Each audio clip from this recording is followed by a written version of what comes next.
Test 1, 2, test. Simon Lavallée, bonjour. Bonjour. On a l'impression d'avoir déjà dit ça, mais non. Donc, bienvenue à Claire 2018 et sur le plateau de Ludomag.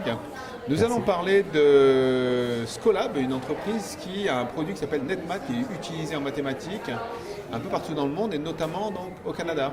Au Canada, aux États-Unis, c'est BuzzMath. Au Canada, c'est en anglais, en français.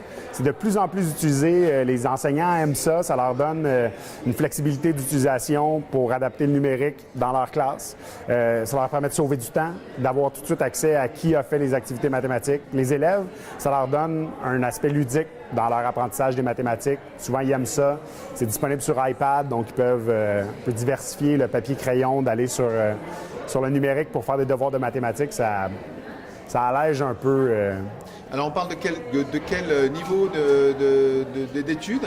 Oui, bien, ça couvre le primaire, secondaire. Fait que nous, au Québec, on a de troisième année du primaire à quatrième année du secondaire. Donc, c'est assez large comme spectre. Ouais. D'accord. Le numérique est de plus en plus utilisé chez vous ou ça stagne un peu? C'est intéressant comme question. C'est un peu les deux. C'est un peu les deux, dans le sens que les enseignants qui sont rébarbatifs à l'utilisation de la technologie, il y a encore beaucoup de travail à faire.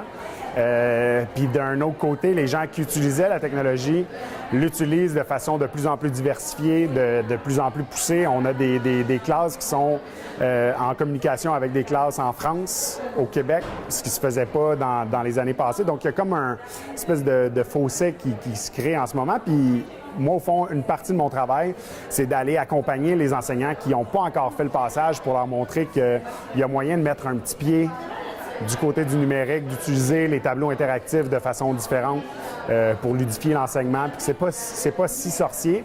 Puis je dirais que là-dessus, c'est de plus en plus positif. Il y a une bonne réceptivité, puis je vois des portes qui s'ouvrent à chaque semaine. C'est le fun. Alors, on disait tout à l'heure que Scolab avait démarré dans un garage et puis maintenant, c'est une société assez importante, c'est ça? Tout à fait. Bien, on a commencé, au fond, il était dans un sous-sol il y a environ 14 ans. Il était dans un sous-sol, 4 programmeurs ensemble à penser que ça pourrait éventuellement être un outil utilisé. Ils ont travaillé d'arrache-pied. Puis aujourd'hui, on est une quarantaine d'employés temps plein dans un bureau à Hochelaga, à Montréal. Pour ceux qui l'utilisent, c'est dur de penser qu'au départ, il était 4 à avoir développé ça. Chapeau messieurs pour l'idée. Oui, alors donc on peut retrouver tous les produits de Scolab sur scolab.com. Oui, sur netmath.ca. Et net.ca. Aussi. Exact. Est-ce qu'en France aussi c'est disponible? Bien, on peut voir le matériel disponible. Je vous invite, si vous êtes en France, à communiquer avec nous via netmath.ca. Vous allez voir un onglet Nous rejoindre.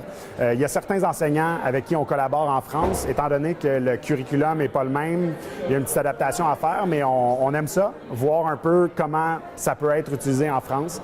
Ouais, c'est le fun. Il y a Pierre Florec qui est en France, qui est un utilisateur assidu. Fait que c'est le fun d'entretenir des collaborations comme ça. Ouais. OK, Simon, merci pour cet entretien. Bien, merci à vous. Ça fut fort agréable.